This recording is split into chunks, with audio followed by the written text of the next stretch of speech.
Marion County Sheriff's Department, December 22nd, picked my daughter up and took her from my motel room at the Days Inn Ocala West in Ocala, Florida.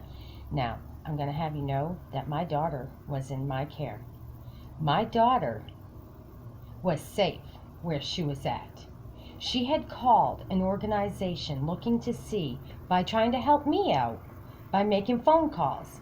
She called an organization that said that they help with transportation and needs, emergency needs. Well, we're trying to get back home because we didn't live in Florida. My home had just been burned down by the town of Anson. It's near Christmas. Brianna's been waking up to the fact where she's coming off these medications they had her on and just out of the hospital feeling better, and she's wanting her son.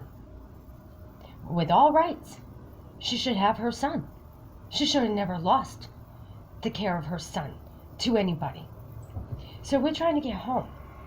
Marion County came to my door because who called the cops and told them to come to my door and gave them my room number? It wasn't my daughter.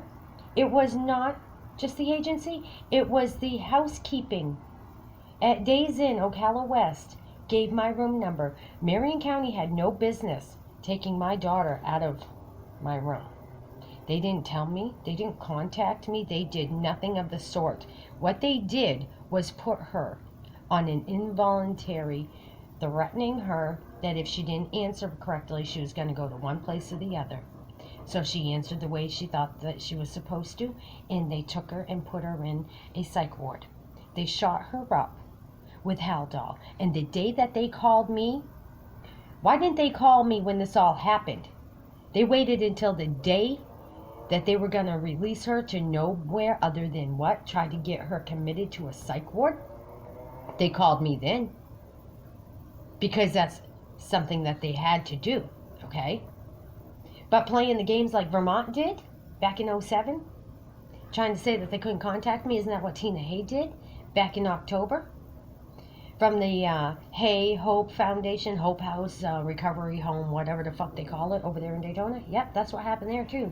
And then, so it seems like it's just like protocol with them. So they were surprised to find out. I got the girl's name and I've got her extension, and I'm going to call her today. But I'm also going to call Marion County because we need to know, isn't it a fact that they would be considered kidnapping Brianna when knowing that she was in my care? They never told me anything. I contacted them. They told me they didn't know where she was. But just a couple days before that, Detective Graham Kate had contacted me and Brianna and set up for, it was supposed to be a female to meet with Brianna at McDonald's to tell her story about the human trafficking and sex trafficking and give them a statement. Instead, they had two males. I have his phone number too because he contacted me and told me Brianna wouldn't talk. Of course she's not going to talk. She doesn't want to talk to males. She's been abused by males. So with that being said, we're going to call Marion County today. We're going to talk to Internal Affairs, and we're going to find out what we can. We're going to ask for the records again. We want the body cam. And we want a legit reason why they think it's okay to kidnap my daughter. She was obviously in a vulnerable state.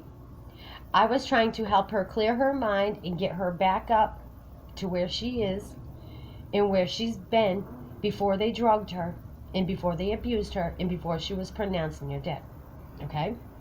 So with all of this proof and knowing damn well and full well, all they had to do was look up her information. All they had to do was find out whose room they were at. Why didn't they contact me?